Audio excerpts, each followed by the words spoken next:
Imagine reels of animation that shimmered with forbidden ideas hidden behind psychedelic colors and dreamlike worlds. During the 60s and 70s, when cartoons were supposed to be safe for children, some filmmakers broke every rule. They turned hand-drawn art into rebellion. Some were banned, others vanished into vaults. These are the forbidden animated movies that dared to cross the line and paid the price. Number 14. Fantastic Planet, 1973. At first glance, it looked like a serene French-Czech art film filled with floating landscapes and blue humanoids. But Fantastic Planet was far from gentle. The story followed humans kept as pets by giant aliens called dregs who treated them like insects. Beneath its surreal shapes lay a biting allegory about control conformity and the cruelty of enlightenment. Governments and distributors feared its imagery. When the Cannes Film Festival honored it, the French board hesitated to release it, widely fearing it might incite unrest among the youth already questioning authority. In several countries, it was delayed or edited for being too disturbing, too philosophical, and too anti-establishment. Behind the scenes, animator René Laloux and illustrator Roland Topor created visuals by cutting paper figures and moving them frame by frame through eerie dreamscapes. The process was agonizingly slow and nearly bankrupted their studio. Critics called it mesmerizing yet dangerous. Some theaters pulled it after protests from parents who mistook it for a children's film. Over time, Fantastic Planet became a cult classic studied by artists, musicians, and philosophers. Its haunting flute score and still unsettling imagery echoed through decades, influencing music videos and science fiction alike. What was once banned for fear of confusion now stands as a mirror showing how strange freedom can look when the world is afraid to imagine. Number 13. Fritz the Cat, 1972. It began as a simple underground comic about a mischievous alley cat roaming through a cartoon version of New York. But when animator Ralph Bakshi brought Fritz the Cat to life, the world panicked. Marketed as an animated satire, it quickly drew outrage for its audacious humor and raw look at rebellion, counterculture, and urban chaos. It was the first American animated feature to receive the harsh X rating from the ratings board. Distributors fought over whether it was art or blasphemy. Some theaters refused to screen it, while others showed it only at midnight, with warnings plastered outside. Police raids reportedly occurred in conservative towns, claiming it corrupted youth. Behind the scenes, Bakshi clashed with his producers over tone and symbolism. He wanted an anti-establishment statement about hypocrisy and identity, but financiers pushed for shock value. The production nearly collapsed when the author of the original comic tried to distance himself from the project, calling it an embarrassment. Bakshi finished it, anyway, using scraps of tape and improvisation to save money. Audiences were divided. Young people hailed it as revolutionary, while critics called it vulgar and dangerous. Yet, despite being condemned, it became the highest-grossing independent animated movie of its era. Its success opened the door for adult animation worldwide, but also led to bans in several countries where censors refused to accept that cartoons could confront politics and society.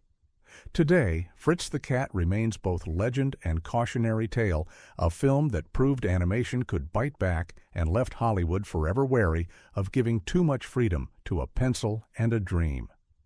Number 12. Belladonna of Sadness, 1973. When audiences first saw Belladonna of Sadness in Tokyo, many left the theater in silence. Some were stunned by its beauty, others by its audacity. It was part of Mushi Productions' final gamble to save itself from bankruptcy, and it dared to merge watercolor paintings with a story of persecution, revenge, and transcendence. The film followed Jean, a peasant woman betrayed by her village, who transforms into a symbol of rebellion and forbidden power. Its visuals were closer to medieval art than traditional animation, featuring slow pans across static paintings that exploded into surreal motion. It looked like no other cartoon ever made. Japanese censors grew uneasy almost immediately. Critics accused it of being unpatriotic and anti-clerical. Some theaters were pressured to pull it after 1 week, and the studio went bankrupt soon after its release. International distributors avoided it, fearing controversy. For decades, the film disappeared, surviving only through whispered rumors and battered bootlegs traded among collectors. Behind the scenes, the production was chaos. Animator Eiichi Yamamoto and producer Osamu Tezuka's team faced unpaid wages and hostile press coverage. Yamamoto later admitted that even crew members feared the movie's imagery would destroy their careers.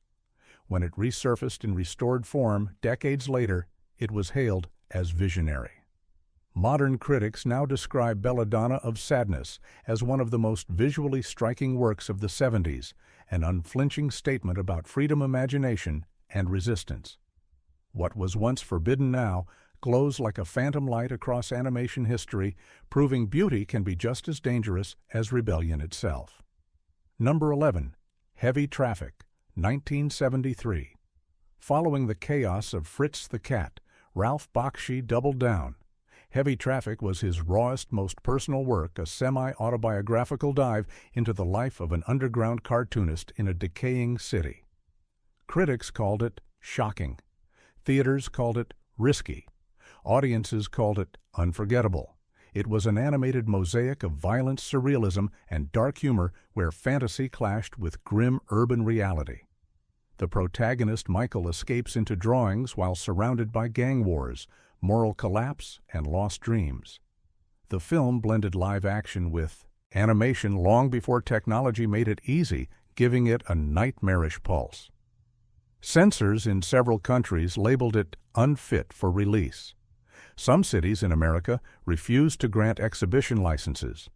Even distributors were frightened after test audiences walked out calling it too raw and too real.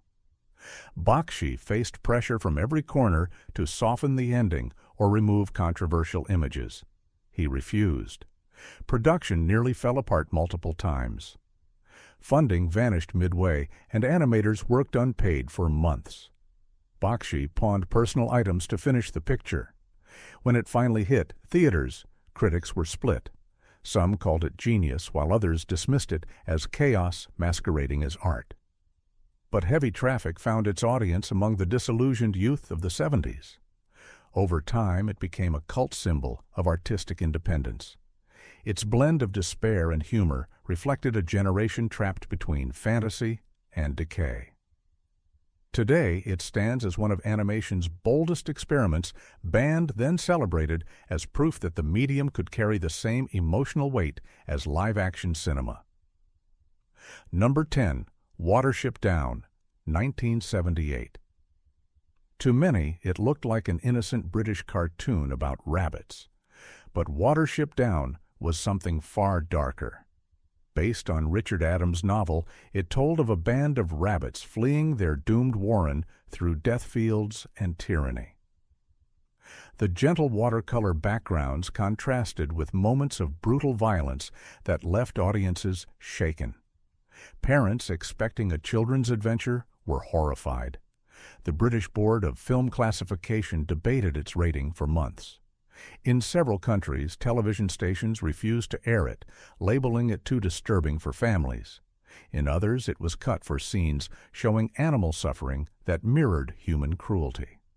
Behind the animation's calm surfaces lay a deeply political film. Director Martin Rosen saw the rabbits as reflections of humanity's struggle against fascism and extinction. The production was grueling, with animators working through nights to perfect every naturalistic frame. The film's haunting music and graphic depictions of nature's savagery clashed with the expectations of animated storytelling at the time. Censors feared its emotional power more than its imagery. Psychologists debated whether children should see it, while adult viewers hailed it as a masterpiece. Decades later, audiences still argue about its appropriateness. Despite early bans and broadcast restrictions, it gained critical acclaim and enduring respect. Watership Down remains one of the few animated films that treat innocence and brutality as inseparable. Its legacy lies in the way it redefined animation, not as comfort, but confrontation, a haunting reflection of the world outside the meadow. Number 9.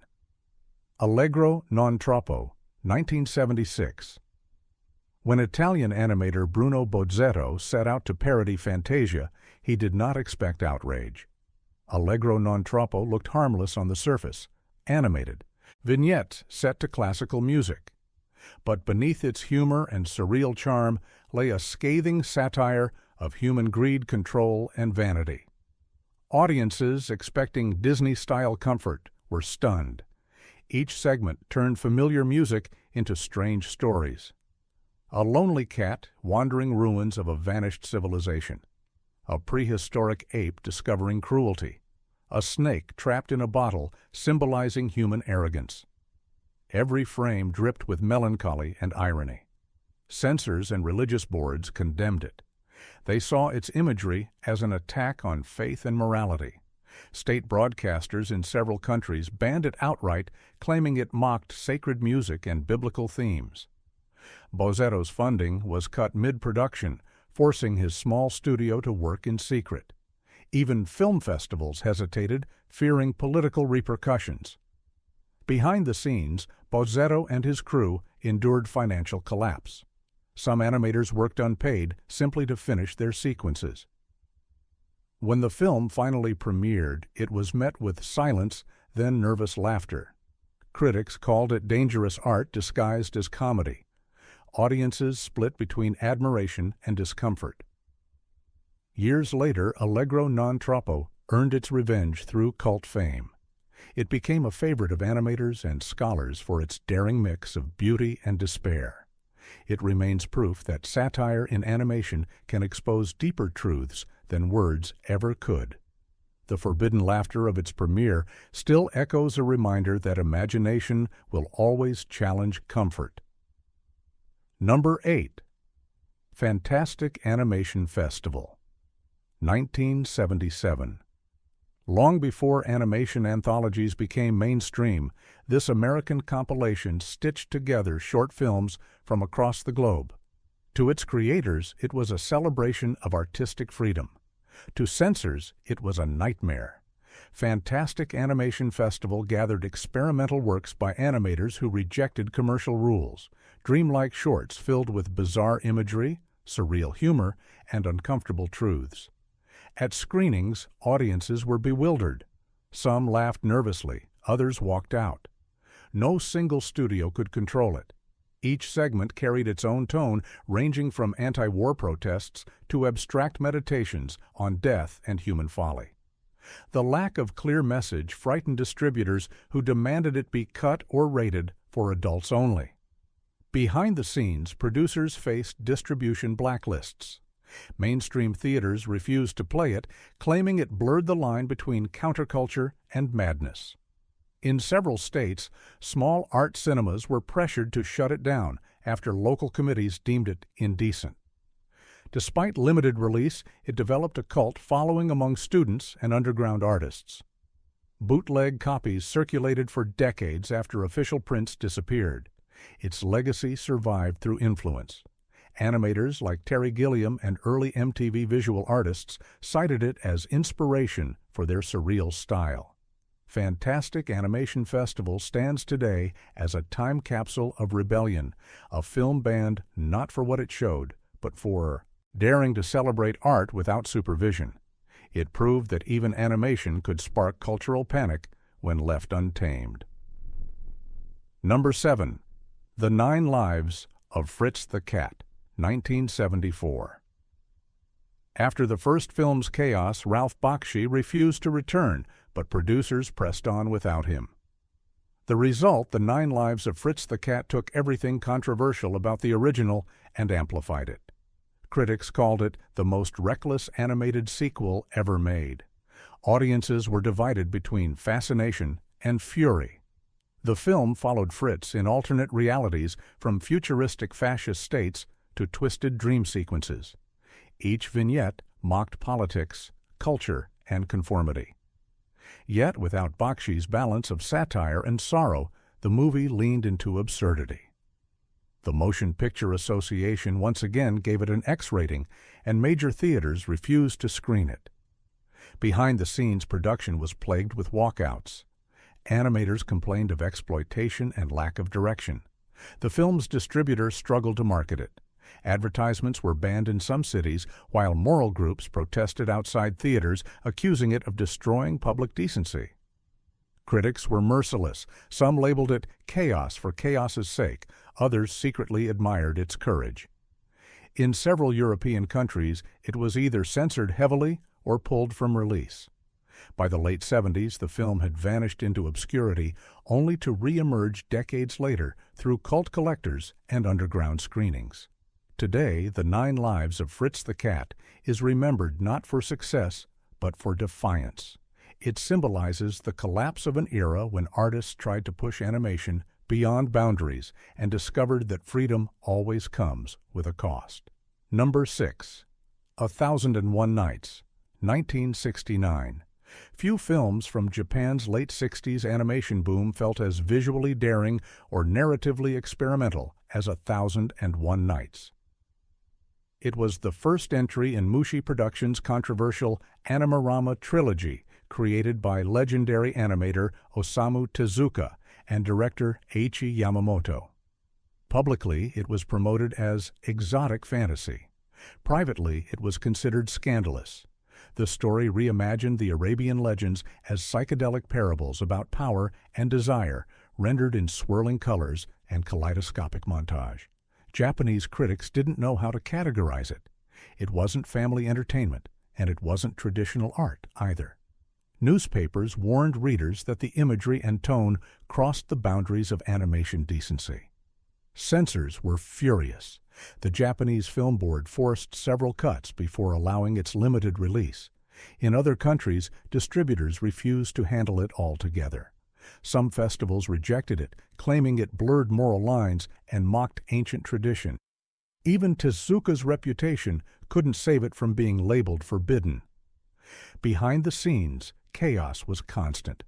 Tezuka's studio was collapsing under debt. Animators worked through the night surrounded by sketches of surreal creatures and collapsing sets. Many feared that releasing the film would end their careers. After its failure, the studio nearly dissolved completely. Yet 1001 Nights lived on through word of mouth. Years later, animation historians rediscovered it and hailed it as visionary. It pushed the medium toward adult storytelling and inspired generations of artists across Europe and Asia. What once was branded as blasphemy now shines as proof that courage in art can outlast condemnation. Number 5. Coonskin, 1975. Ralph Bakshi once again found himself in the crossfire of outrage and censorship with Coonskin, a film that both Hollywood executives and activists tried to silence. Marketed as satire, it mixed animation and live action to attack racial stereotypes and social hypocrisy. Instead of praise, it met picket lines. Protesters shut down early screenings before they even began. The National Association for the Advancement of Colored People condemned it sight unseen, while right-wing groups accused it of promoting rebellion. Theater owners canceled bookings under threats of riots. Even Bakshi received death threats. Behind the scenes, the production was guerrilla style. The film was shot in abandoned buildings around New York with a minimal crew. Financing vanished halfway through, and the team worked unpaid to finish it. When it premiered at Cannes, it was pulled mid-screening after walkouts and heated arguments among critics. Censors in several countries banned it outright. Networks refused to air trailers, calling them inflammatory. Yet, decades later, scholars re-examined the film as a misunderstood masterpiece, a brutal mirror of American contradictions. Its blend of music, humor, and outrage proved prophetic of later cultural clashes. Coonskin became legend, not because it was loved, but because it refused to hide. It turned animation into protest art and exposed how fear of offense can destroy honest conversation. Today, it stands as one of the most suppressed yet important animated films of the 20th century. Number 4. Yellow Submarine, 1968. It was colorful, it was joyful, and yet it terrified traditionalists. When Yellow Submarine arrived, featuring the Beatles as animated adventurers, critics hailed it as a revolution in design and sound. But not everyone shared the excitement. Some saw danger in its kaleidoscopic madness, believing it encouraged rebellion among youth already questioning the establishment. The film's dreamlike story about escaping tyranny through music mirrored the counterculture movement. Governments in parts of Eastern Europe banned it immediately, labeling it Western propaganda. In other countries, censors demanded edits claiming its surreal style hid subversive political messages. Even the Vatican publicly criticized its psychedelic influence on youth. Behind the scenes, production was chaos. The Beatles barely participated, leaving director George Dunning and his team of young animators to invent an entirely new visual language under impossible deadlines. Studios tried to control the project, fearing it might damage the Beatles' image. The team worked in near-secrecy crafting sequences that fused Art Deco surrealism and pop art into hypnotic flow. Critics adored it, but educational groups warned parents to keep children away. Despite backlash, the film redefined animation itself. Its influence spread across advertising, music videos, and experimental cinema. Decades later, it remains a symbol of creative freedom that frightened authority. Yellow Submarine endures because it dared to celebrate imagination when conformity ruled. In a time of fear, it whispered a simple message that color and chaos could be acts of courage. Number 3. Wizards, 1977. At the tail end of the decade, Ralph Bakshi returned once more with Wizards, an apocalyptic fantasy that disguised sharp political commentary beneath its spellbound landscapes. To the public, it appeared as a daring science fiction adventure for animation fans. But inside Hollywood, it became a storm of controversy that nearly buried Bakshi's career for good. The story followed two wizard brothers locked in an endless war, one wielding magic, the other resurrecting ancient technology and propaganda. What seemed like simple fantasy quickly revealed chilling allegories of fascism and totalitarian control. Critics were stunned that animated film dared to blend World War imagery and myth in the same breath. Censors debated its meaning. Some accused Bakshi of glorifying violence, others of mocking religion and authority. Distribution was delayed across several regions, and in parts of Europe, it was temporarily pulled from theaters due to its disturbing use of historical footage. Even studio executives panicked, fearing lawsuits and political backlash. Production was equally chaotic. With little funding, Bakshi reused footage from abandoned projects mixed with rough sketches and grainy effects. Animators worked overtime improvising backgrounds on cardboard and glass. Yet the resulting imagery was hypnotic, equal parts beauty and decay. Audiences who found it were enthralled. The film gained underground acclaim among college students and sci-fi enthusiasts who saw it as a message about technology's corruption of innocence. Over time, Wizards transformed from banned oddity into cult prophecy, inspiring later works like Star Wars and the Lord of the Rings adaptations. Today, it stands as a beacon of uncompromising creativity, proof that even a low-budget cartoon can shake the world when it speaks uncomfortable truths through fantasy. Number 2. Fantastic Planet of the Apes, 1975. Not to be confused with the live-action series, this short-lived French experiment blended animation and political allegory in a way that terrified distributors. Officially titled La Planète Sauvage des Singes in its earliest drafts, it was conceived as a surreal extension of humanity's destruction told through anthropomorphic civilizations. Its tone was bleak and prophetic.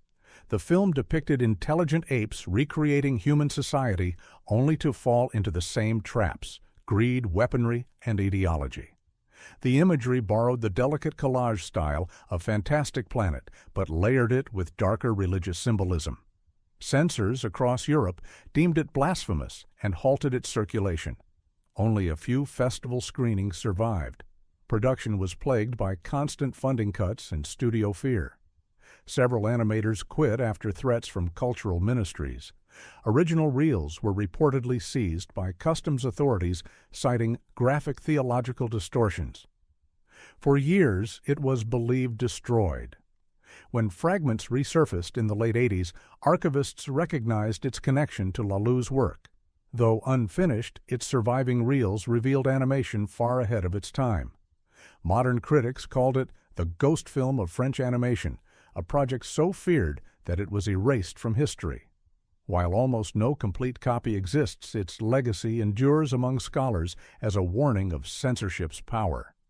Fantastic Planet of the Apes remains a phantom masterpiece that dared to suggest humanity's fate might always repeat no matter who holds the throne. Number 1. The Point, 1971. On the surface, The Point seemed harmless, a colorful American television film narrated by Harry Nilsson about a boy named Oblio who lives in a world where everything must have a point. Yet its allegory for individuality and conformity sparked outrage across networks and classrooms. When it first aired on American television, some stations refused to rebroadcast it, claiming it promoted disobedience and challenged traditional authority. Parents complained that its story encouraged children to reject societal order. Even its whimsical folk soundtrack was accused of hiding subversive messages. Behind the scenes, Nielsen and animator Fred Wolf faced endless interference from executives terrified of controversy. Dialogue was rewritten multiple times. The original narration recorded by Dustin Hoffman was replaced under pressure from sponsors who thought his voice sounded too political. Internationally, it fared no better. Several broadcasters banned it outright or demanded cuts. Educational boards in conservative regions labeled it anti-institutional propaganda. Despite the backlash, it resonated deeply with young viewers who saw it as a cry for creative freedom. Over time, The Point became a beloved cult classic studied in art schools and animation history courses. Its message survived where censorship failed, reminding generations that true purpose lies not in conformity, but in courage to stand apart. The Point proved that even the simplest story can terrify those who fear ideas more than images. Its forbidden journey from banned broadcast to timeless fable stands as animation's quiet revolution. 14 animated visions, once feared and forbidden, each dared to say what others would not. They broke boundaries, reshaped art, and proved that even drawings could shake governments and hearts alike. So which of these lost masterpieces haunts you most? Tell us in the comments below. Like, subscribe, and never stop exploring the forbidden corners of cinema.